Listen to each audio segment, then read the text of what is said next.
नमस्कार, मैं अभिषेक साई स्वागत करता हूँ सभी का द नेशन बिल्डर के यूट्यूब चैनल पर। आशा करता हूँ आप सभी स्वस्थ होंगे और अपने अपने पढ़ाई में व्यस्त भी होंगे। और आपके इस पढ़ाई के क्रम को आगे बढ़ाने के लिए द नेशन बिल्डर ने एक प्रोग्राम की शुरुआत की थी जिसका नाम है क्वेश्चन आंसर डिस्कशन। इसी क्रम में आज हम बाल विकास एवं शिक्षा शास्त्र child development and pedagogy session की शुरुआत करेंगे और देखेंगे कि सीटेट में किस प्रकार से बाल विकास एवं शिक्षा शास्त्र से क्वेश्चन पूछे जाते हैं और उन प्रश्नों को हमें कैसे हल करना चाहिए। आइए शुरुआत करते हैं। क्वेश्चन पहला दिया हुआ है कि बच्चे के विकास के सिद्धांतों को समझना शिक्षक की सहायता करता है। पहला है शिक्षार्थी की आर्थिक पृष्ठभूमि को पहचानने में। दूसरा है शिक्षार्थियों को क्यों पढ़ना चाहिए या औचित्य स्थापित करने में। तीसरा है शिक्षार्थियों की भिन्न अधिगम शैलियों को प्रभावी रूप से संबोधित करने में। और चौथा है शिक्षार्थियों के सामाजिक स्तर को पहचानने में। हमारे पास 4 ऑप्शन है ABCD और बताना है कि कौन सा ऑप्शन जो होगा वो सही होगा। बच्चे के विकास के सिद्धांत से शिक्षक को किस प्रकार से सहायता मिलता है। जो विकास का सिद्धांत होता है वो बताता है निरंतरता का सिद्धांत। ये जो विकास के सिद्धांत है वो शिक्षक की किस प्रकार से सहायता करता है वो हमें बताना है कि कौन सा आंसर वो सही होगा। पहला है कि शिक्षार्थियों की आर्थिक पृष्ठभूमि को पहचानने में। तो क्या बच्चे के जो विकास के जो सिद्धांत है वो शिक्षक को बालक के आर्थिक पृष्ठभूमि को पहचानने में सहायता करता है। ये बात तो गलत है। वो बच्चे के विकास के बारे में बात की गई है तो बच्चे के आर्थिक पृष्ठभूमि के बारे में बात नहीं की जाएगी, तो ये ऑप्शन जो हो जाएगा वो गलत हो जाएगा।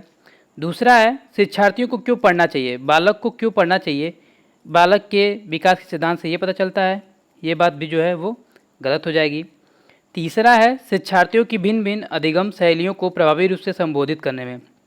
ये कुछ हद तक सही है, अभी इसको एक्सप्लेन करेंगे, तब तक अगले ऑप्शन को देख लेते हैं। चौथा है शिक्षार्थियों को के सामाजिक स्तर को पहचानने में।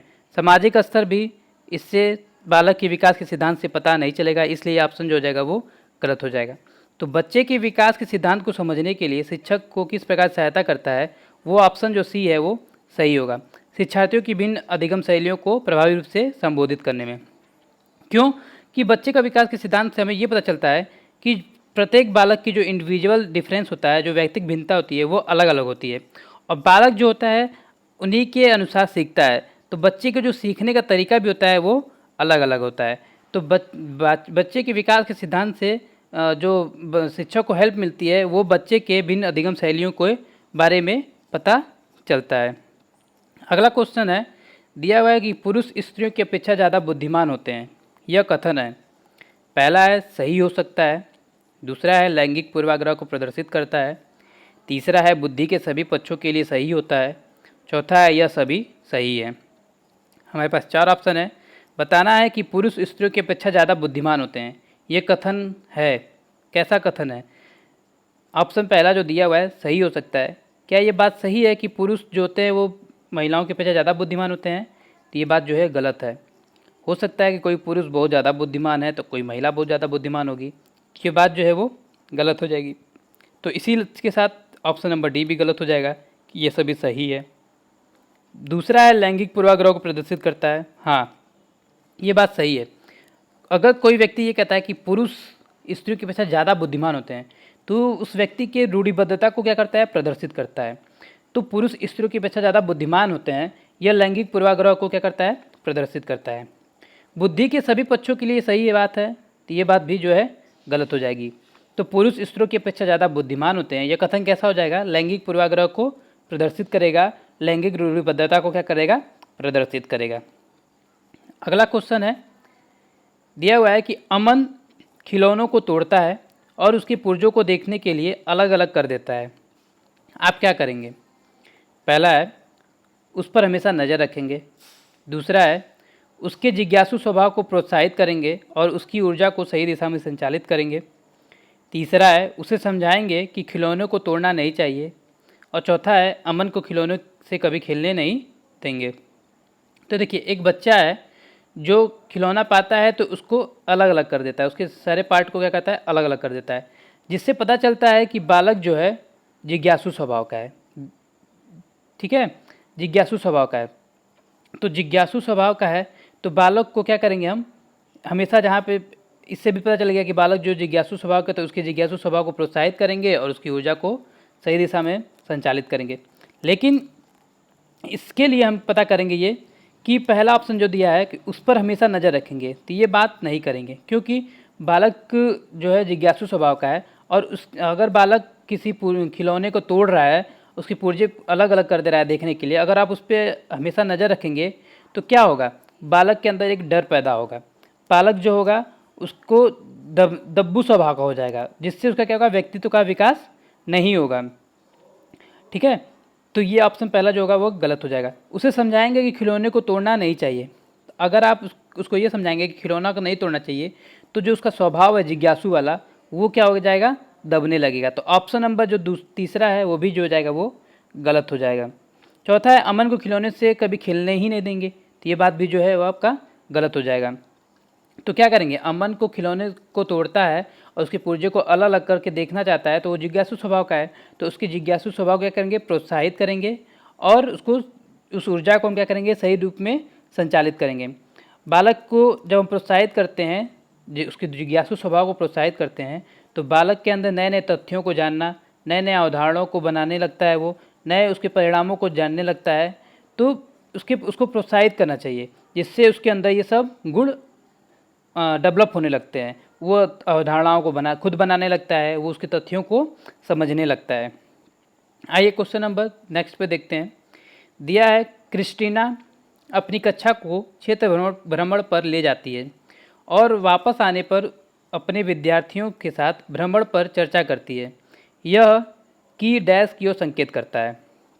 पहला है सीखने के लिए आकलन, दूसरा है आकलन के लिए सीखना, तीसरा है आकलन का खिलौना, चौथा है सीखने का आकलन।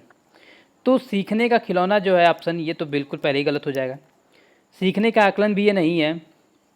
आकलन के लिए सीखना, क्या कोई मूल्यांकन के लिए सीखता है, तो ये भी बात गलत हो जाएगी। चौथा जो पहला ऑप्शन जो है सीखने के लिए आकलन, मतलब कि वो किस ओर संकेत करता है कि शिक्षिका क्या करना चाहती है कि जो अब भ्रमण पे लेके गई है बच्चों को, तो वो जानना चाहती है कि बच्चे ने क्या सीखा है और उसका आकलन करना चाहती है, उसका मूल्यांकन करना चाहती है उसका। ठीक है, तो पहला है इसमें ऑप्शन क्या हो जाएगा, पहला सीखने के लिए आकलन। नेक्स्ट है प्रत्येक शिक्षार्थी स्वयं में विशिष्ट होता है। इसका अर्थ है, पहला, शिक्षार्थियों में ना तो कोई समान विशेषताएं होती हैं और ना ही उनके लक्ष्य समान होते हैं। दूसरा, सभी शिक्षार्थियों के लिए एक समान पाठ्यचर्या संभव नहीं है। तीसरा, एक ही विषमरूपी कक्षा में शिक्षार्थियों की क्षमताओं को विकसित करना असंभव है। कोई भी दो शिक्षार्थी अपनी योग्यता, रुचियों और प्रतिभाओं के समान नहीं होता। तो देखिए, प्रत्येक शिक्षार्थी स्वयं में विशिष्ट होता है, तो ये जो है प्रिंसिपल ऑफ इंडिविजुअलिटी, मतलब कि विकास के व्यक्तित्व के सिद्धांत पर आधारित है। आप देखेंगे कि एक ही माता पिता के दो बच्चे होते हैं और उनकी जो क्या कहते हैं रुचियाँ होती हैं, योग्यताएं होती हैं, प्रतिभाएं होती हैं, वो अलग अलग होती हैं। उनमें समानता देखने को नहीं मिलता है। प्रत्येक शिक्षार्थी स्वयं में विशिष्ट होता है। इसका मतलब यही है कि प्रत्येक व्यक्ति जो होता है वह अपने में आप में एक विशिष्ट व्यक्ति होता है। उसकी खुद की योग्यताएं होती हैं, खुद की रुचियाँ होती हैं, खुद की प्रतिभाएं होती हैं, ये समान नहीं हो सकती। तो पहला ऑप्शन देखते हैं, शिक्षार्थियों में ना तो कोई समान विशेषताएं होती। ये बात तो ठीक है कि सभी व्यक्ति की जो विशेषताएं होती है वह अलग अलग होती हैं, लेकिन उनके लक्ष्य भी समान नहीं होते हैं। तो ऐसा नहीं है, हो सकता है कि उनके लक्ष्य समान एक जैसे हों, लेकिन उनकी जो विशेषताएं होंगी वो अलग अलग होंगी, उनकी जो रुचियाँ होंगी वो अलग अलग होंगी, लेकिन लक्ष्य हो सकता है कि एक हो सकता है। तो पहला ऑप्शन जो होगा वो गलत हो जाएगा। सभी शिक्षार्थियों के लिए एक समान पाठ्यचर्या संभव नहीं है, ऐसा भी नहीं है। सभी के लिए पाठ्यचर्या जो होती है वो एक जैसी ही होती है। एक ही विषमरूपी कक्षा में शिक्षार्थियों की क्षमताओं को विकसित करना संभव है। कोई भी चीज़ संभव नहीं होती, ये बात भी जो हो जाएगी वो गलत हो जाएगी। ये संभव है कि बालक को विभिन्न विषमरूपी कक्षा में शिक्षार्थियों को क्षमताओं को विकसित किया जा सकता है। तो ऑप्शन नंबर जो डी है वो सही होगा। कोई भी दो विद्यार्थी जो होता है, कोई भी दो बालक जो होता है वो अलग अलग होता है। उनकी योग्यताएँ, उनकी रुचियाँ, उनकी प्रतिभाएँ एक समान नहीं होती हैं। ठीक है, तो इसका ऑप्शन कौन सा सही हो जाएगा, ऑप्शन नंबर डी। प्रत्येक शिक्षार्थी स्वयं में विशिष्ट होता है, तो कोई भी शिक्षार्थी अपनी योग्यताओं और रुचियों और प्रतिभाओं के में एक समान नहीं होते हैं। नेक्स्ट क्वेश्चन है, सृजनात्मक उत्तरों के लिए आवश्यक है। पहला, विषय वस्तु आधारित प्रश्न, दूसरा मुक्त उत्तर वाले प्रश्न, तीसरा एक अत्यंत अनुशासित कक्षा, चौथा प्रत्यक्ष शिक्षण एवं प्रत्यक्ष प्रश्न। देखिए ऐसी कौन सा ऑप्शन सही होगा जिसमें बालक रचनाएं करेगा, सोचेगा, चिंतन करेगा। ठीक है, तो देखिए पहला ऑप्शन जो है विषय वस्तु आधारित प्रश्न। विषय आधारित जो प्रश्न होते हैं, आधारित प्रश्न होते हैं, वो आपके सब्जेक्ट से रिलेटेड होते हैं, वो आपके विषय से रिलेटेड होते हैं। तो ये ऑप्शन जो हो जाएगा वो गलत हो जाएगा। मुक्त उत्तर वाले प्रश्न जो होते हैं वो ओपन इंडेड। ठीक है, ओपन इंडेड प्रश्न में क्या होता है कि बालक सोच, चिंतन और मौलिकता के अनुसार उसको आंसर देता है। ठीक है, तो ये आंसर एक तरह से सही है। एक अत्यंत अनुशासित कक्षा, इसमें भी अनुशासित कक्षा में बालक सृजनात्मक उत्तर देगा, ये कोई सही है नहीं। प्रत्यक्ष और शिक्षण और प्रत्यक्ष प्रश्न भी आपका नहीं होगा, क्योंकि इसमें बालक की सृजनात्मकता का विकास नहीं होता है, बालक की चिंतन या सोच की आवश्यकता नहीं पड़ती है। तो ये ऑप्शन भी क्या हो जाएगा, गलत हो जाएगा। मुक्त उत्तर वाले प्रश्न जो होंगे वो सही होंगे। ओपन इंडेड क्वेश्चन में क्या होता है, बालक अपने सोच का प्रयोग करता है, अपने चिंतन का प्रयोग करता है, अपनी मौलिकता का प्रयोग करता है। ऐसा भी कभी कभी होता है कि एक बालक विभिन्न अलग अलग समय पे एक ही प्रश्न के अलग अलग उत्तर देते हैं। ठीक है, तो इसमें क्या होता है कि जब अलग अलग प्रश्न के देंगे तो वो अपनी अपनी रचनाएं, अपनी मौलिकता, अपनी सोच के अनुसार आंसर देता है। तो सृजनात्मक उत्तरों के लिए क्या आवश्यक है, मुक्त उत्तर वाले प्रश्न। तो इसका ऑप्शन क्या हो जाएगा, सही ऑप्शन हो जाएगा बी, मुक्त उत्तर वाले प्रश्न। नेक्स्ट क्वेश्चन में देखते हैं, शिक्षार्थियों को डैश के लिए प्रोत्साहित नहीं करना चाहिए। पहला ऑप्शन है समूह कार्य में दूसरे शिक्षार्थियों के साथ सक्रिय रूप में अंतःक्रिया करने में। दूसरा है अधिक से अधिक पाठ्य सहगामी क्रियाओं में हिस्सा लेने में। तीसरा है शिक्षक जो पूछ सकते हैं उन सभी प्रश्नों को उत्तर को याद करने में। चौथा है कक्षा के अंदर और बाहर अधिक से अधिक प्रश्न पूछने में। तो देखिए शिक्षार्थियों को किसके लिए प्रोत्साहित नहीं करना चाहिए, तो मतलब कि इसमें जो 4 ऑप्शन है उसमें 3 ऑप्शन ऐसे होंगे कि विद्यार्थी बच्चे को 3 चीज़ के लिए प्रोत्साहित करना चाहिए। उसमें एक ऑप्शन ऐसा होगा जिसके लिए उसको प्रोत्साहित नहीं करना चाहिए। तो देखिए पहला समूह कार्य में दूसरे शिक्षार्थियों के साथ सक्रिय रूप से अंतःक्रिया करने में, तो बच्चे को प्रोत्साहित करना चाहिए कि वो समूह में अपने दोस्तों के साथ, अपने समूह के साथ कार्य करे और दूसरे शिक्षार्थियों के साथ सक्रिय रूप से अंतःक्रिया करे। ये बात भी सही है, तो ये ऑप्शन जो हो जाएगा गलत हो जाएगा। अधिक से अधिक पाठ्य सहगामी क्रियाकलापों में, तो ये बात भी सही है कि बालक को पाठ्य सहगामी क्रियाओं में हिस्सा लेने के लिए प्रोत्साहित करेंगे, तो ये बात भी, ये ऑप्शन भी क्या हो जाएगा, गलत हो जाएगा। शिक्षक जो पूछ सकते हैं उन सभी प्रश्नों के उत्तर को याद दिलाने में, ये आप करने के लिए प्रोत्साहित नहीं करेंगे, ये ऑप्शन जो हो जाएंगे सही हो जाएंगे। ये जो बात है वो गलत है। कक्षा के अंदर और बाहर अधिक से अधिक प्रश्न को पूछने में, तो बालक को प्रश्न पूछने के लिए आप क्या करेंगे, प्रोत्साहित करेंगे कि प्रश्नों को पूछे, जिससे उसके अंदर क्या होगा, विकास होगा। ठीक है, तो ऑप्शन कौन सा इसमें सही हो जाएगा, प्रश्न जो शिक्षक जो पूछ सकते हैं उन प्रश्नों को याद करने में।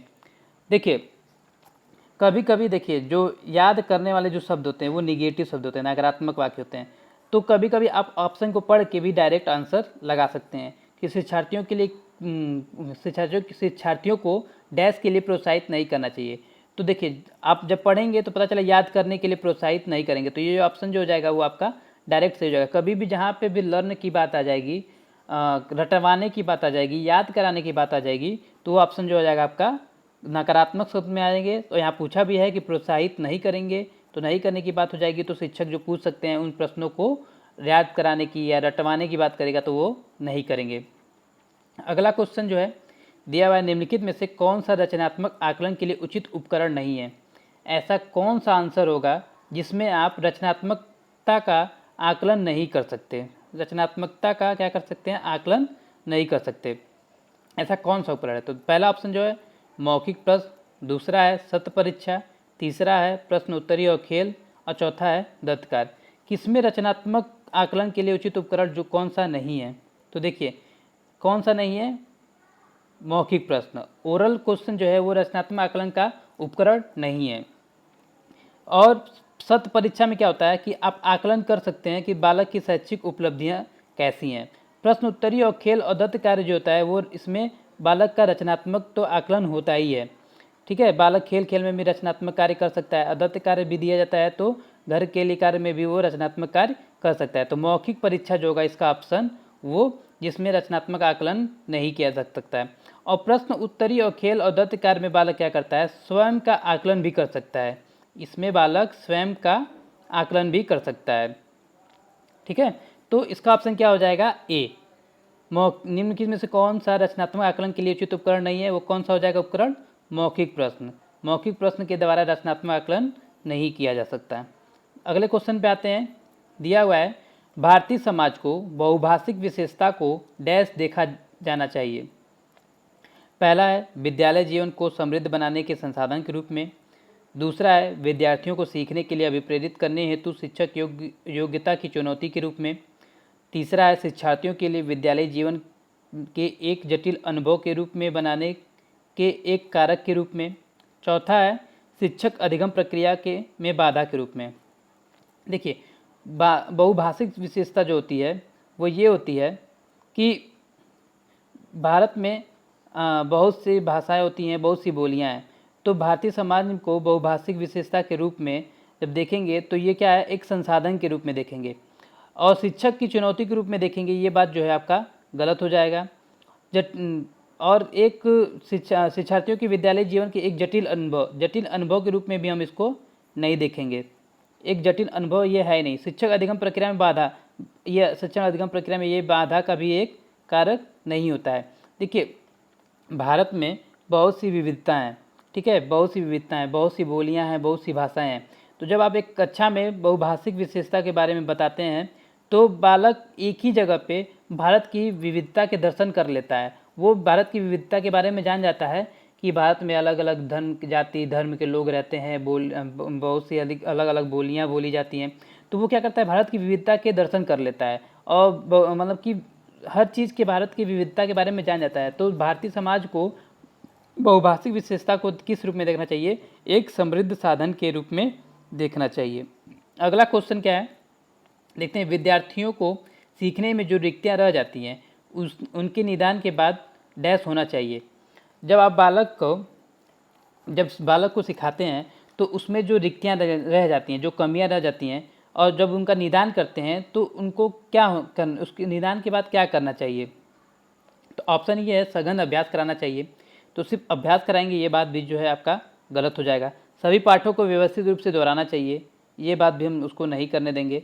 शिक्षार्थियों और अभिभावकों को उपलब्धि के बारे में बताना, ये बात भी आपका नहीं होगा। समुचित उपचारात्मक कार्य, ये आपका सही होगा। क्यों समुचित उपचारात्मक कार्य करेंगे, तो इसका मतलब ये है कि देखिए निदान जो होता है, पहले तो निदान क्या होता है, निदान वो होता है कि जब आप बच्चे को पढ़ाते हैं कोई चीज़ क्लास में जब पढ़ाते हैं और उसके बाद जब आप बच्चे को पढ़ाने के बाद जब कुछ पूछते हैं या पढ़ाने के दौरान जब आप देखते हैं कि पढ़ाने के पश्चात जब उससे कुछ पूछते हैं तो बालक उसका आंसर देने में या कमज़ोर महसूस होता है या उसको नहीं आता है, उसमें रिक्तियाँ हो जाती हैं। ठीक है, तो जो बालक के अंदर जो कमजोरी रहती है, जो रिक्तियाँ रहती हैं, ठीक है, वो ही उसका निदान कहलाता है। और निदान होने के बाद आप बच्चों को फिर से पढ़ाते हैं और उनकी जो कमियां रहती हैं उनको दूर करते हैं। उनको दूर करके फिर आप जो कार्य करते हैं वो उपचारात्मक कार्य कहलाता है। तो बालक के अंदर जब हम उसकी कमियों को पता लगाते हैं तो वही उसका निदान कहलाता है। और निदान को ख़त्म करने के लिए जब उसको हम पढ़ाते हैं और उसका उपचार करते हैं, जब उसका उपचार करते हैं तो वही उपचारात्मक कार्य कहलाता है। और उपचारात्मक कार्य के बाद फिर से उनका परीक्षण करते हैं, उपचारात्मक परीक्षण करते हैं, तो जिससे पता चलता है कि वो कमियां दूर हुई कि नहीं। तो कह सकते हैं कि विद्यार्थियों को सीखने में जो रिक्तियाँ रह जाती हैं उनके निदान के बाद उनका क्या करना चाहिए, समुचित उपचारात्मक कार्य देना चाहिए, जिससे ये पता चल जाए कि बालक में अंदर जो कमियाँ थी, जो रिक्तियाँ थी, वो ख़त्म हुई कि नहीं, समाप्त हुई कि नहीं हुई। अब अगले क्वेश्चन पे आते हैं। दिया हुआ सबसे अधिक गहन और जटिल समाजीकरण होता है, किस अवस्था में सबसे अधिक गहन और जटिल समाजीकरण होता है। पहला है किशोरावस्था के दौरान, दूसरा है पूर्व बाल्यावस्था के दौरान, तीसरा है प्रौढ़ावस्था के दौरान, और चौथा है व्यक्ति के पूरे जीवन काल में। हमारे सामने 4 ऑप्शन है, बताना है कि कौन सा ऑप्शन सबसे सही होगा। सबसे अधिक गहन और जटिल समाजीकरण किस काल में होता है। तो देखिए पहला ऑप्शन जो होगा इसमें सही होगा। क्यों? क्योंकि जो किशोरावस्था होता है ठीक है। जो किशोरावस्था होता है वो आपका, इस अवस्था में बालक जो होता है न तो किशोरावस्था में जो लड़का रहता है न तो पूर्ण रूप से बालक ही होता है और न ही प्रौढ़ होता है। इसलिए इस अवस्था में अधिक गहनता और अधिक जटिल समाजीकरण होता है। और बाल्यावस्था, चाहे पूर्व बाल्यावस्था जो होती है वो 2 से 6 वर्ष की अवस्था होती है, जिसमें समाजीकरण जो होता है वो अपने पैटर्न के समय पर, मतलब कि उसका एक पैटर्न बनता रहता है। तो ये ऑप्शन जो होगा वो सही नहीं होगा। प्रौढ़ावस्था के दौरान, तो प्रौढ़ावस्था के दौरान जो होता है समाजीकरण जो होता है वो डेवलप हो गया रहता है। तो ये ऑप्शन भी जो आपका सही नहीं होगा। व्यक्ति के पूरे जीवन काल में, तो व्यक्ति के पूरे जीवन काल में तो रहेगा, तो ये ऑप्शन भी जो होगा आपका गलत होगा, क्योंकि जो व्यक्ति का पूरा जीवन काल होता है बचपन से लेके प्रौढ़ावस्था तक होगा। तो ये ऑप्शन भी आपका क्या हो जाएगा, गलत हो जाएगा। तो सबसे अधिक गहन और जटिल समाजीकरण होता है किस अवस्था में, किशोरावस्था के दौरान। क्यों? क्योंकि किशोरावस्था के दौरान बच्चा जो होता है न तो पूर्ण रूप से बालक ही होता है और न ही पूर्ण रूप से प्रौढ़ होता है। इसलिए इस दौरान क्या होता है, अधिक गहन होती है और अधिक समाजीकरण होता है। चलिए अगला क्वेश्चन देखते हैं। आनुवंशिकता को डैश समाजीकरण संरचना माना जाता है। आनुवंशिकता को डैश समाजीकरण संरचना माना जाता है। पहला है गौड़, दूसरा है स्थिर, तीसरा है गत्यात्मक और चौथा है प्राथमिक। आनुवंशिकता को कौन सा मतलब कि सामाजिक संरचना माना जाता है? तो ये कौन सा माना जाता है, स्थिर। कौन सा माना जाता है, स्थिर। क्योंकि ये जो आनुवंशिकता जो होती है वो पीढ़ी दर पीढ़ी बदलती रहती है, मतलब कि संचरण होती रहती है, ट्रांसमिशन होता रहता है उसका। तो इसको क्या कहते हैं, एक स्थिर होती है। ठीक है, क्योंकि एक जनरेशन से दूसरी जनरेशन में जाती है, फिर तीसरी जनरेशन में आती है, तो ये क्या होती है, ये स्थिर होती है। तो आनुवंशिकता जो होती है वो आनुवंशिकता को स्थिर सामाजिक संरचना माना जाता है। अब अगला क्वेश्चन है, देखते हैं। पियाजे के अनुसार विकास की पहली अवस्था जन्म से लगभग 2 वर्ष की आयु के दौरान बच्चे डैश सबसे बेहतर सीखते हैं। बालक कैसे सीखता है? ठीक है, पहला है निष्क्रिय शब्दों को समझने के द्वारा, दूसरा है अमूर्त तरीके से चिंतन के द्वारा, तीसरा है भाषा के नए अर्जित ज्ञान के अनुप्रयोग के द्वारा और चौथा है इंद्रियों के प्रयोग के द्वारा। तो ये इसमें क्या होता है, जो पहला पियाजे ने देखिए विकास की जो पहली अवस्था बताई है, ठीक है, तो उन्होंने इसको 4 अवस्था में बांटा है। लेकिन ठीक है, जो जो जन्म से 2 वर्ष की अवस्था होती है उसको हम कहते हैं संवेदीपेशीय अवस्था या इंद्रिय गामक अवस्था।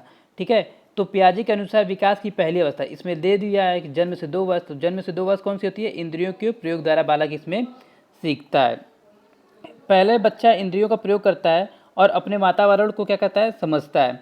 और फिर जब इंद्रियों से वो वातावरण को समझने लगता है तो फिर उनसे सूचनाओं, संकेतों या चित्रों के माध्यम से या प्रतिबिंबों के माध्यम से अपने मस्तिष्क में निर्मित करने लगता है। जैसे जब 2 वर्ष का बच्चा मान लीजिए होता है, जब 2 वर्ष का बालक होता है, वो क्या करता है, वो चीज़ों को नहीं जानता है, बस वो गिलास को देखता है तो उसको प्यास लगेगी तो वो गिलास को लेता है, जिससे पता चल जाता है कि वो प्यास, उसको बालक को क्या लगा है, प्यास लगी है।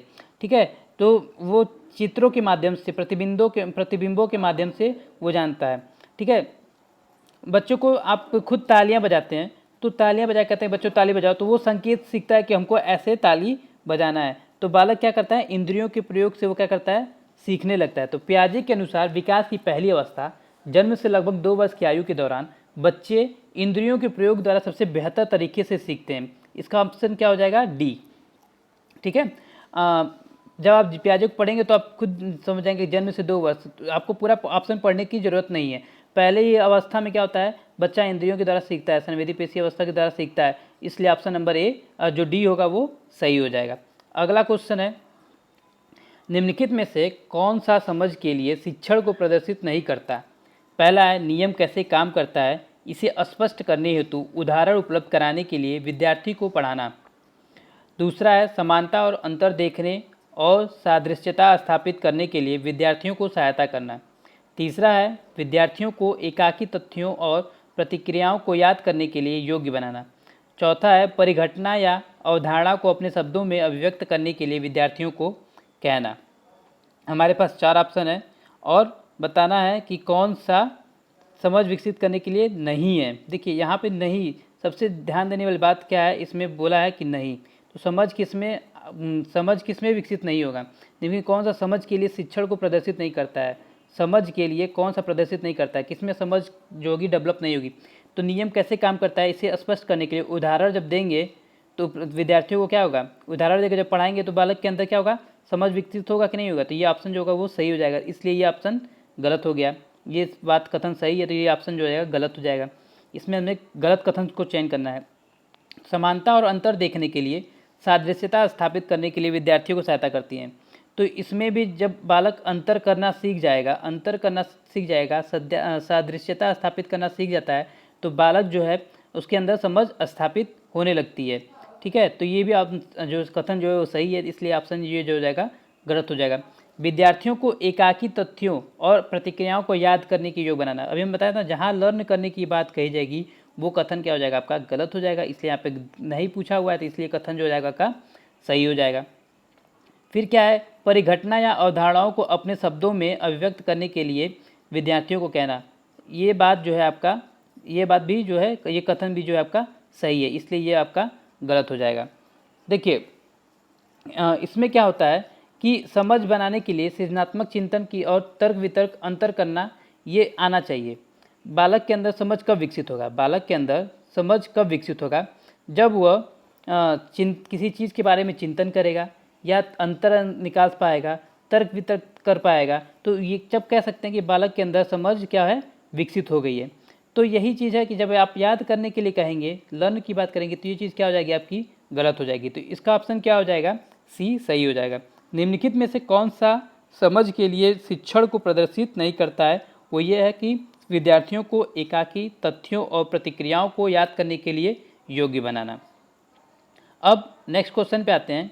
दिया हुआ है, सीखने का वह सिद्धांत जो पूर्ण रूप से और केवल अवलोकनीय व्यवहार पर आधारित होता है, सीखने के डैश सिद्धांत से संबंध रखता है। पहला है विकासवादी, दूसरा है व्यवहारवादी, तीसरा है रचनावादी, चौथा है संज्ञानवादी। तो सीखने का वह सिद्धांत जो पूर्ण रूप से और केवल अवलोकनीय व्यवहार पर आधारित है वो है व्यवहारवादी। वो क्या है, व्यवहारवादी।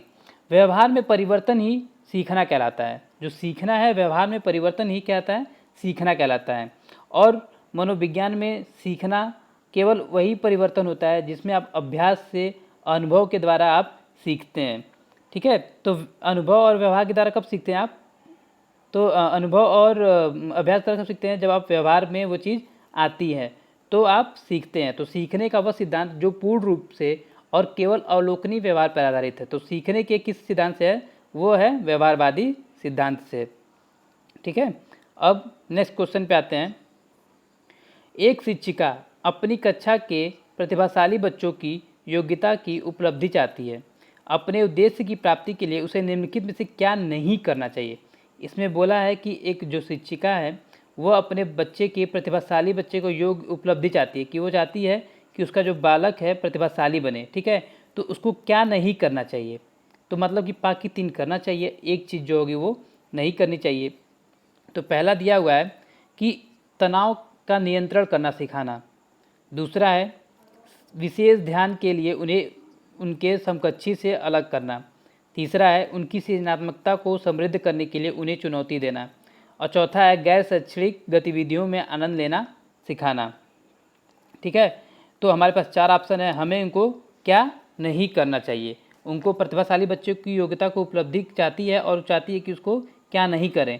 तो देखिए तनाव का नियंत्रण करना सिखाना, ये तो ठीक है, उसको तनाव का नियंत्रण करना वो उपलब्धि चाहती है, तो तनाव पे नियंत्रण बच्चे को करना सिखाएगी। तो पहला ऑप्शन तो कथन जो है सही है, तो ये ऑप्शन जो हो जाएगा गलत हो जाएगा। विशेष ध्यान के लिए उन्हें उनके समकक्षी से अलग करना, ये जो है वो उसको नहीं करना पड़ेगा। समकक्षी से जब आप अलग कर देंगे तो बालक के अंदर अहम की भावना उत्पन्न हो जाएगी।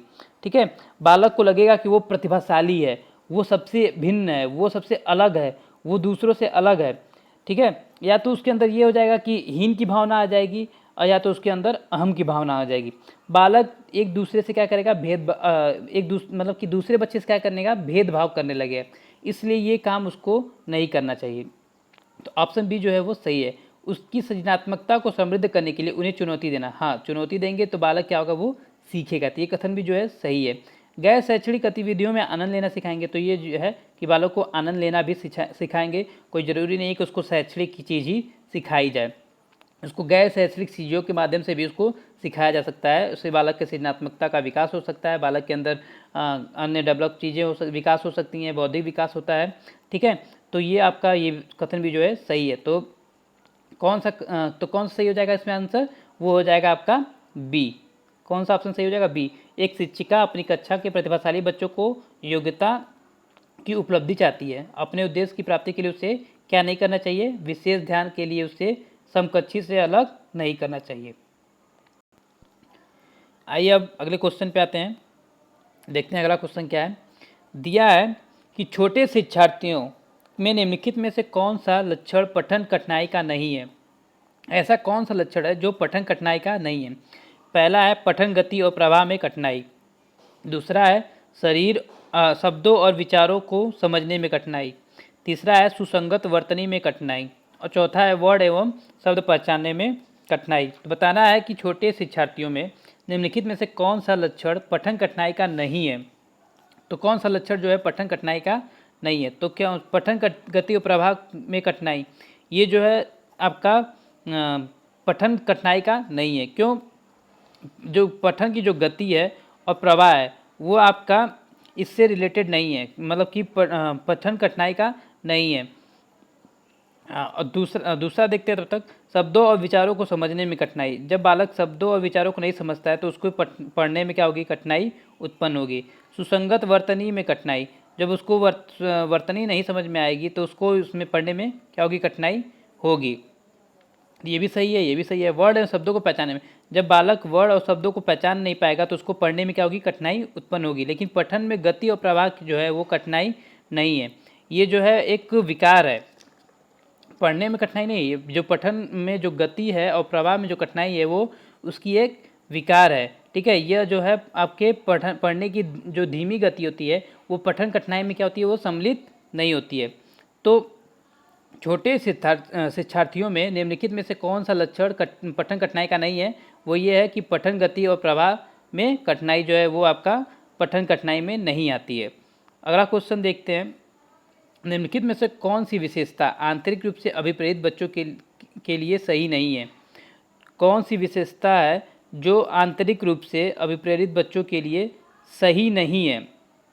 पहला है उन्हें कार्य करने में आनंद आता है, दूसरा वे कार्य करते समय उच्च स्तरीय की ऊर्जा प्रदर्शित करते हैं, तीसरा है वे चुनौती भरे कार्यों को पसंद करते हैं, और चौथा वे हमेशा सफल होते हैं।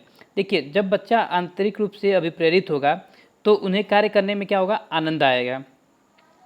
तो हमें ऐसा ढूंढना है विकल्प जो जिसमें बच्चे को आनंद, मतलब कि जो बच्चे से अभिप्रेरित बच्चे का उद्देश्य चाहे विशेषता नहीं है। अब देखिए, दूसरा है वे कार्य करते समय उच्च स्तरीय ऊर्जा प्रदर्शित करते हैं। ये बात भी सही है कि जब बच्चा अंदर से अभिप्रेरित होगा तो वे उच्च स्तरीय ऊर्जा भी प्रदर्शित करेगा, उसको पढ़ने में मन भी लगेगा। अब देखिए, तीसरा है वे चुनौती भरे कार्यों को करना पसंद करता है। बच्चा जब अंदर से जो अभिप्रेरित है तो चुनौती भरे कार्यों को भी करेगा, लेकिन वो हमेशा सफल हो। बच्चा आंतरिक रूप से क्या है? अभिप्रेरित है, और वो हमेशा सफल हो, ये बात जो है सही नहीं है। क्यों? क्योंकि हो सकता है कि बच्चा आंतरिक रूप से अभिप्रेरित हो लेकिन उसका जो डायरेक्शन है कार्य करने की, मेहनत करने की जो ऊर्जा है वो गलत डायरेक्शन में, तो वो हो सकता है, वो क्या है? सफल हो भी सकता है और सफल नहीं भी हो सकता है।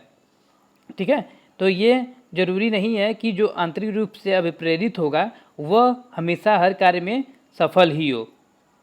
ठीक है, तो इसका ऑप्शन कौन सा हो जाएगा? डी ऑप्शन जो है वो सही हो जाएगा। अगले क्वेश्चन पे आते हैं।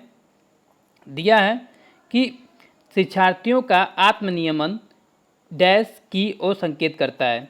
ठीक है, शिक्षार्थियों का आत्मनियमन डैश की ओर संकेत करता है। पहला है शिक्षार्थियों के व्यवहार के लिए विनिमय बनाना, दूसरा है शिक्षार्थी निकाय द्वारा बनाए गए विनिमय, तीसरा है स्व अनुशासन और नियंत्रण, और चौथा है अपने सीखने स्वयं पर्यवेक्षण करने की उनकी योग्यता।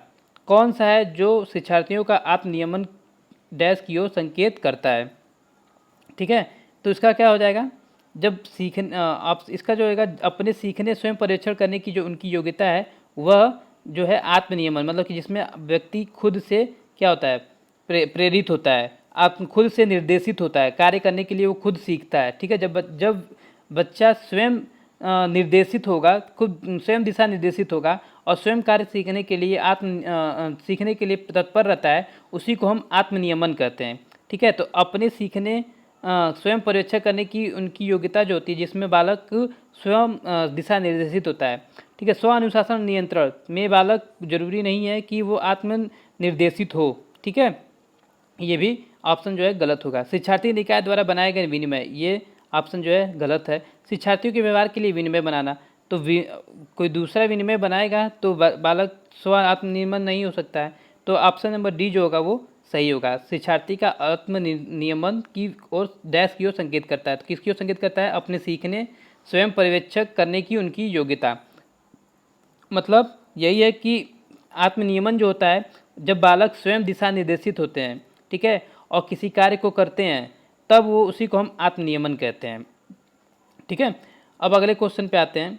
दिया हुआ है कि निम्नलिखित में से किस कथन को सीखने के लक्षण के रूप में नहीं माना जा सकता। ठीक है, इसमें बताना है कि कौन सा लक्षण है जो उसको सीखने के लक्षण के रूप में नहीं माना जा सकता है। बाकी 3 माने जा सकते हैं और 1 नहीं माना जा सकता है, तो वही एक ऑप्शन को बताना है। पहला है सीखना कुछ ऐसी चीज़ है जो कुछ अनुभव के परिणाम स्वरूप घटित होती है। दूसरा है व्यवहार का अध्ययन सीखना है। तीसरा है अनअधिगम भी सीखने का ही एक हिस्सा है। चौथा है सीखना एक प्रक्रिया जो व्यवहार के मध्यस्थता रखती है। ठीक है, ऐसा कौन सा लक्षण जो नहीं माना जा सकता है। ठीक है, देखिए, सीखना कुछ ऐसी चीज़ है जो कुछ अनुभव के परिणाम स्वरूप घटित होती है। तो ये जो है आपका आंसर जो है वो सही है। ठीक है, ये ऑप्शन जो है आपका, अरे ये कथन जो है आपका सही है। व्यवहार का अध्ययन सीखना है, व्यवहार का अध्ययन तो सीखना है, लेकिन एक लक्षण है, ये आपका आंसर, यही आपका लक्षण होगा, वो नहीं होगा। क्योंकि व्यवहार में जो परिवर्तन होता है वो अधिगम होता है, लेकिन कुछ समय के पश्चात ये जो इसकी जो छवि होती है उसको परिवर्तित किया जा सकता है, व्यवहार में परिवर्तन हो सकता है। ठीक है, तो अतः व्यवहार का जो अध्ययन है वो सीखना नहीं हो सकता है। अनधिगम भी सीखने का एक हिस्सा है, सही है कि जो त्रुटियां होती हैं, जो अनधिगम होता है वो भी सीखने का एक हिस्सा है, ये भी कथन जो सही है। सीखना एक प्रक्रिया जो व्यवहार में मध्यस्थता लाती है, ये भी बात सही है। जब व्यवहार में परिवर्तन आता है, जब आप कुछ सीखते हैं तो आपके व्यवहार में क्या होता है? परिवर्तन आता है। लेकिन व्यवहार का अध्ययन करेंगे, आप किसी के व्यवहार का अध्ययन करके आप बता देंगे कि बालक वो सीख रहा है या सीखा है, तो वो गलत बात है, क्योंकि उसके व्यवहार कुछ समय के पश्चात उसके व्यवहार में परिवर्तन लाया जा सकता है, उसकी छवि में परिवर्तन लाया जा सकता है। तो निम्नलिखित में से कौन से कथन सीखने के लक्षण के रूप में नहीं माना जा सकता? तो सीखने के लक्षण कौन सा नहीं होगा? वो व्यवहार का अध्ययन। ठीक है, व्यवहार का अध्ययन सीखना है, ये आपका लक्षण के रूप में नहीं माना जा सकता। अगले क्वेश्चन पे आते हैं। दिया हुआ सिद्धांत के रूप में रचनावाद। सिद्धांत के रूप में रचनावाद, पहला, दुनिया के बारे में अपना दृष्टिकोण निर्मित करने में शिक्षार्थियों की भूमिका पर बल देता है। दूसरा, सूचनाओं को याद करने और पुनः स्मरण द्वारा जांच करने पर बल देता है। तीसरा, शिक्षक की प्रभुत्वशाली भूमिका पर बल देता है। और चौथा, अनुकरण की भूमिका पर बल देता है।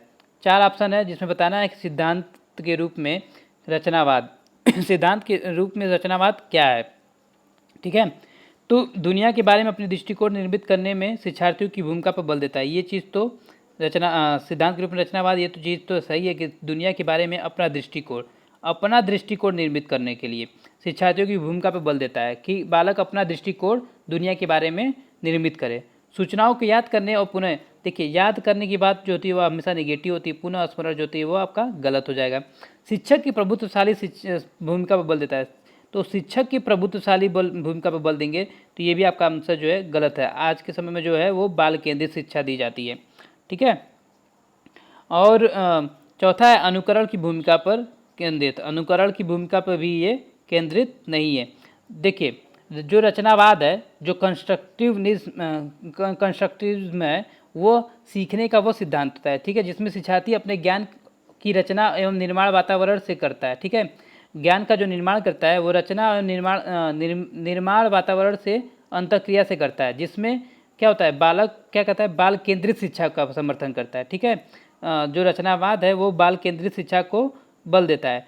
तो सीधे सीधे जहाँ भी रचनावाद का सिद्धांत की बात करेगा तो वहाँ पे क्या करेंगे आप? बाल केंद्रित शिक्षा को खोजेंगे। तो पहले क्या है इसमें? क्या है, जब बालक अपना दृष्टिकोण निर्मित करेगा दुनिया के बारे में जब बालक अपना दृष्टिकोण निर्मित करेगा, शिक्षार्थी पर बल देंगे, तो क्या है, बाल केंद्रित शिक्षा ही तो कर रहे हैं, तो ये आपका सीधे सीधे आपका आंसर दिख जाएगा। बाकी ऑप्शन पढ़ने की ज़रूरत ही नहीं है। फिर भी आप चाहते हैं तो दूसरा ऑप्शन में याद करने की बात है तो गलत है। इसमें शिक्षक की प्रभुत्वशाली की बात कर रहे थे, ये भी गलत है। इसमें अनुकरण की बात कर रहा है कि आप किसी चीज़ का पीछे अरे अनुकरण कीजिए, तो इसकी ये भी बात जो है आपकी गलत है। तो सीधे सीधे बाल केंद्रित शिक्षा किस में बात की जा रही है, ऑप्शन नंबर ए में। तो सिद्धांत के रूप में रचनावाद कौन सा ऑप्शन सही हो जाएगा, ए। दुनिया के बारे में अपना दृष्टिकोण निर्मित करने में शिक्षार्थियों की भूमिका पर बल देता है। अगला क्वेश्चन देखते हैं, सृजनात्मक शिक्षार्थी वह है जो सृजनात्मक शिक्षार्थी होता है वह कैसा होता है। ऑप्शन जो दिया है, पहला है बहुत बुद्धिमान होते हैं, दूसरा है परीक्षा में हर बार अच्छे अंक प्राप्त करने के योग्य होते हैं, तीसरा है पास और चिंतन और समस्या समाधान में अच्छा होता है, और चौथा है ड्राइंग और पेंटिंग में बहुत विलक्षण होते हैं। देखिए सृजनात्मकता का ये मतलब नहीं है कि वो ड्राइंग और पेंटिंग में बहुत विलक्षण होंगे, तो ये ऑप्शन तो आपका गलत हो जाएगा। बहुत बुद्धिमान होंगे ये भी नहीं होता है। जो नॉर्मल एवरेज बच्चे होते हैं वो भी, उनकी भी जो शैली होती है सृजनात्मकता हो सकती है, तो वो रचनावाद कर सकते हैं, वो किसी भी समस्या का समाधान अपने अध्ययन और विश्लेषण के अनुसार कर सकते हैं। ठीक है, परीक्षा में वो हर बार अच्छे अंक लेके आते हैं, जो सृजनात्मक बालक होते हैं परीक्षा में हर बार अच्छे अंक लेके आते हैं, ये बात भी जो है एक तरह से गलत है।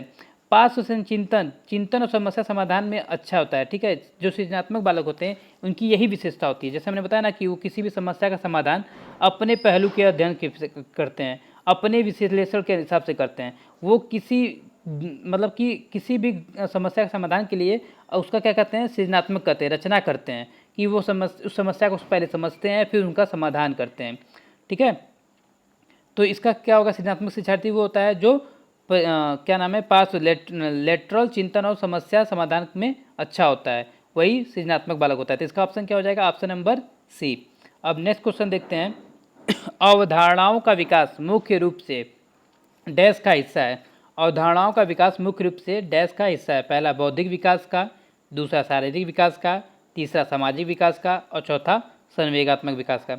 और देखिए ये बताइए, अवधारणाओं का विकास किस में होता है। अवधारणा बालक कब क्रिएट करता है, जब उसके बौद्धिक का विकास हो जाता है, जब उसका मेंटल लेवल जो होता है वो मतलब कि जब उसका बौद्धिक प्रारूप जो होता है वो अवधारणा जब डेवलप हो जाता है, तो वो तब उसको अवधारणा बनाने लगता है और तब कॉन्सेप्ट बनाने लगता है, उसका संप्रत्यय बनाने लगता है। तो ये जो है बौद्धिक विकास का एक हिस्सा है। शारीरिक विकास तो है ही नहीं, अवधारणा में शारीरिक विकास से कोई मतलब ही नहीं है, सामाजिक विकास से भी कोई संबंध नहीं।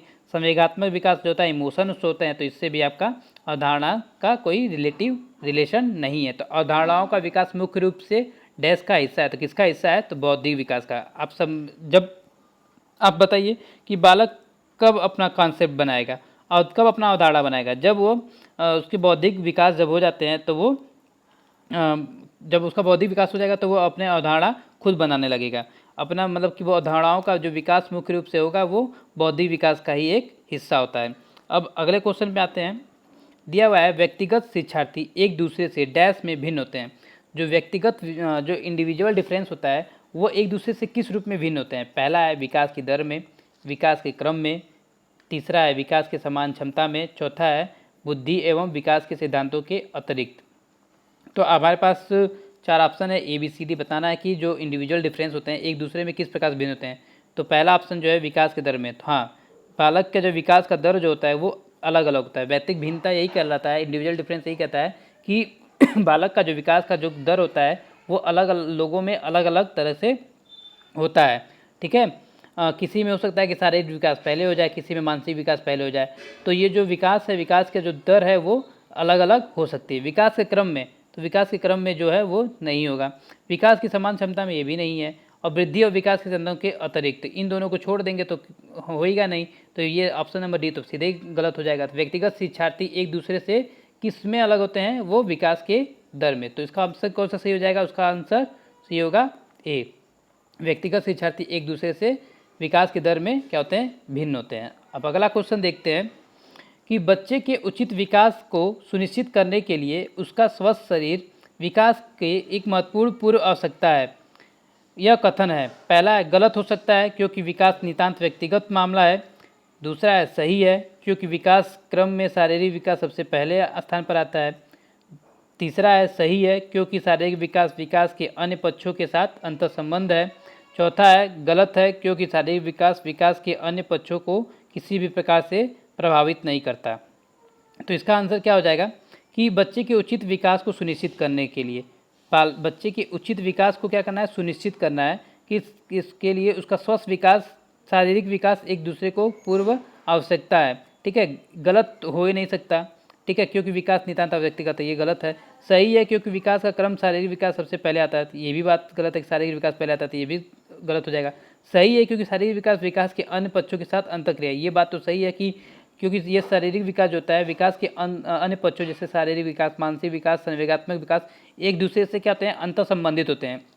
यदि किसी एक विकास का भी क्या होता है कि अगर पूर्ण रूप से किसी भी एक स्टेज में पूर्ण रूप से किसी एक चीज़ का विकास जैसे शारीरिक विकास का नहीं होता, दूसरी स्टेज में उसका जो है उस चीज़ का कमी बनी रहती है। इसलिए सारे विकास जो होते हैं जैसे शारीरिक विकास, मानसिक विकास, संवेगात्मक विकास, बौद्धिक विकास, ये सभी एक दूसरे से अंतः संबंधित होते हैं और ये एक दूसरे को क्या करते हैं, प्रभावित भी करते हैं। और ये जो कथन है ये गलत भी नहीं, जो कथन है ये गलत है नहीं। तो ये आपका तीन ऑप्शन सीधे सीधे, ये पहला और दूसरा कट हो जाएगा। ये दोनों सही थे तो इन सही है, तो क्योंकि शारीरिक विकास सबसे पहले स्थान पे आता है तो ये बात जो है गलत हो जाती है। शारीरिक विकास के अन्य पक्षों के साथ क्या होता है, अंतर संबंधित होता है। तो इसका आंसर क्या हो जाएगा, सी हो जाएगा। कौन सा हो जाएगा, सी हो जाएगा। ठीक है, अब अगला क्वेश्चन देखते हैं। मानव विकास कुछ विशेष सिद्धांतों पर आधारित होता है, निम्नलिखित में से कौन सा मानव विकास का सिद्धांत नहीं है। मानव विकास का सिद्धांत कौन सा नहीं है, निरंतरता का सिद्धांत है ही, प्रतिवर्ती का सिद्धांत है कि नहीं है, प्रतिवर्ती का सिद्धांत है कि नहीं, ये प्रतिवर्ती का सिद्धांत नहीं है। समान से विशिष्ट की ओर सिद्धांत है। अनुक्रमिक एक क्रम में होता है विकास, मानव का विकास एक क्रम में होता है तो ये होता है, तो प्रतिवर्ती का सिद्धांत नहीं है। तो इसका आंसर क्या हो जाएगा, सी हो जाएगा। अगला क्वेश्चन देखते हैं। दिया हुआ है निःशक्त बच्चों के लिए समेकित शिक्षा की केंद्रीय प्रायोजित योजना का उद्देश्य है। मैं निःशक्त बच्चों को शैक्षिक अवसर उपलब्ध कराना। ठीक है, समेकित शिक्षा जो होती है उसको समावेशी शिक्षा भी कहते हैं। ठीक है, तो पहला ऑप्शन दिया है विशेष विद्यालयों के लिए, दूसरा मुक्त विद्यालय के लिए, तीसरा ब्लाइंड रिलीफ एसोसिएशन के विद्यालयों, चौथा है नियमित विद्यालयों। देखिए, निःशक्त बच्चों के लिए समेकित शिक्षा की केंद्रित प्रायोजित योजना का उद्देश्य जो है किसमें, मुक्त विद्यालय, विशेष विद्यालय की बात करेंगे नहीं। ठीक है, मुक्त विद्यालय है ही नहीं। ठीक है, ब्लाइंड रिलीफ ये क्या नाम है कि लिमिटेड करेंगे नहीं। तो नियमित विद्यालय जो समावेशी शिक्षा होता है उसमें एक बात की गई है कि सभी बच्चों को एक साथ बैठाकर बिना भेदभाव के शिक्षा देना है। ठीक है, तो ये क्या है, निःशक्त बच्चों के लिए समेकित समावेशी शिक्षा में केंद्रित प्रायोजित योजना का उद्देश्य जो है वो नियमित विद्यालयों में निःशक्त बच्चों को शैक्षिक अवसर उपलब्ध कराना है। ठीक है, मतलब कि जो समावेशी शिक्षा है वो यही कहता है कि प्रत्येक बालक को नियमित विद्यालयों में बिना भेदभाव के शिक्षा प्रदान करना। सामान्य बच्चों के साथ निःशक्त बच्चों को एक साथ पढ़ाना जाना ही समावेशी शिक्षा प्रणाली का एक विशेषता है। ठीक है, अगले क्वेश्चन पे आते हैं। दिया हुआ है कि निम्नलिखित में से कौन सा कथन सीखने के विषय में सही है। सीखने के विषय में कौन सा कथन जो है वो सही है। एक कथन जो है सही होगा, बाकी तीन कथन जो होंगे वो गलत होंगे। पहला है सीखना उस वातावरण में प्रभावी होता है जो संवेगात्मक रूप से सकारात्मक हो और शिक्षार्थियों को संतुष्ट करने वाला हो। ये आंसर तो एक तरह से सही है। दूसरा, सीखने में किसी भी चरण पर सीखना संवेगात्मक कारकों को प्रभावित नहीं करता है। ऐसा नहीं है, सीखने में किसी भी चरण पर सीखना संवेगात्मक कारकों को क्या करता है, प्रभावित करता है। ये ऑप्शन जो हो जाएगा गलत होगा। सीखना मूल रूप से मानसिक क्रिया है, ऐसा भी नहीं है। सीखना जो मूल रूप से मानसिक क्रिया है ये भी जो है गलत हो जाएगा। बच्चों द्वारा की गई त्रुटियां यह संकेत करती है कि किसी तरह का सीखना नहीं हुआ है, ये भी गलत है। बच्चा जो है अपनी गलतियों से ही सीखता है। तो निम्नलिखित में से कौन सा कथन सीखने के विषय में सही है, तो वो ऑप्शन जो हो जाएगा आपका ए। ठीक है, सीखना उस वातावरण में प्रभावी होता है जो संवेगात्मक रूप से सकारात्मक हो और शिक्षार्थियों को संतुष्ट करने वाला हो। जब बालक संतुष्ट होगा तो वो कहा जाएगा कि बालक क्या रहा है, सीख रहा है। ठीक है, अब अगले क्वेश्चन पे आते हैं। दिया है मूल्यांकन का कौन सा मुख्य उद्देश्य होना चाहिए। मूल्यांकन का कौन सा मुख्य उद्देश्य होना चाहिए। पहला है शिक्षार्थियों की उपलब्धि को मापन, दूसरा है यह निर्णय लेना कि क्या विद्यार्थियों को अगली कक्षा में पदोन्नत किया जाना चाहिए, तीसरा, सीखने में होने वाली कमियों का निदान और उपचार करना चाहिए। तीसरा, शिक्षार्थियों की त्रुटियों को निकालना तथा उनकी उपलब्धि का मापन। तो मूल्यांकन का कौन सा उद्देश्य होना चाहिए, मतलब कि जो 3 उद्देश्य होंगे वो नहीं होंगे, एक उद्देश्य होगा। तो शिक्षार्थियों की उपलब्धि को मापना, शिक्षार्थियों की उपलब्धि को सिर्फ मापना ही उसका मूल्यांकन का उद्देश्य होगा तो वो गलत हो जाएगा। ठीक है। अब दिया है कि यह निर्णय लेना कि क्या विद्यार्थी को अगली कक्षा में पदोन्नत करना, तो सिर्फ पदोन्नत करना ही उसका मूल्यांकन का उद्देश्य होता है, ये भी नहीं है। सीखने में होने वाली कमियों का निदान और उपचार करना, हाँ, अगर बालक सीख रहा है उसके अंदर कोई कमियां हैं, कोई बाधा, मतलब कि कोई रिक्तियाँ रह गई हैं, तो उसका निदान करना और उसका उपचार करना, ये ऑप्शन जो होगा वो सही होगा। उपलब्धियों की त्रुटियों को निकालना, आप बालक की उपलब्धि में सिर्फ कमियां ही सिर्फ निकालेंगे, ये एक जो उनका उद्देश्य है वो नहीं होता है। तो कह सकते हैं कि मूल्यांकन का कौन सा उद्देश्य होना चाहिए, वो ये होना चाहिए कि सीखने में होने वाली कमियों का निदान करना और उनको उपचार करना, उनकी कमियों को दूर करना। अब अगला क्वेश्चन दिया हुआ है, शिक्षार्थियों जो पहले सीख चुके हैं उनकी पुनरावृत्ति और प्रत्यास्मरण में विद्यार्थियों की मदद करना महत्वपूर्ण है, क्योंकि पहला ऑप्शन है, नई जानकारी को पूर्व जानकारी से जोड़ना सीखने को समृद्ध बनाता है। दूसरा है, पूर्व पाठों को दोहराने का यह एक प्रभावी तरीका है। तीसरा है, यह शिक्षार्थियों की स्मृति को बढ़ाता है जिससे सीखना सुदृढ़ होता है। चौथा है, यह किसी भी कक्षा अनुदेशन के लिए एक सुविधाजनक शुरुआत है। बताना है कि विद्यार्थी जो पहले सीख चुके हैं उनकी जो पुनरावृत्ति होती है, जो प्रत्यास्मरण होता है, उसमें विद्यार्थियों की मदद करना महत्वपूर्ण क्यों है। तो पहला ऑप्शन जो दिया हुआ है कि नई जानकारी को पूर्व जानकारी से जोड़ने में सीखने को समृद्ध बनाता है, ये तो सही है। पूर्व पाठों को दोहराने का यह एक प्रभावी तरीका है, तो ये पूर्व के पाठों को दोहराने का एक प्रभावी तरीका है, ये आपका बात गलत है। यह शिक्षार्थियों की स्मृति को बढ़ाता है। देखिए, बालक किसी को पुनरावृत्ति कराएंगे उसकी स्मृति बढ़ेगी, ये बात भी एक तरह से गलत है कि सिर्फ उसकी लिमिटेड नहीं, सिर्फ स्मृति की बात नहीं की जा सकती है। ठीक है, यह किसी भी कक्षा अनुदेशन के लिए एक सुविधाजनक शुरुआत है, ये एक शुरुआत है, ये भी आपकी बात गलत हो जाएगी। तो शिक्षार्थी जो पहले सीख चुके हैं उनकी पुनर्स्मृति और प्रत्यास्मरण में विद्यार्थियों की मदद करना महत्वपूर्ण है, क्योंकि नई जानकारी को पूर्व जानकारी से जोड़ना उनको समृद्ध बनाता है। ठीक है, पुनरावृत्ति, रिवीजन तथा प्रत्यास्मरण जो है, रिकॉल जो है करने से क्या होता है कि सीखा हुआ पाठ जो होता है पुनः चेतना में आ जाता है, पुनः क्या होता है वो याद हो जाता है। ठीक है, आशा करते हैं कि ये वीडियो आपके आने वाले सीटेट 2020 में आने वाले प्रश्नों में सहायता करेगा और अच्छे नंबर आप प्राप्त कर पाएंगे। धन्यवाद।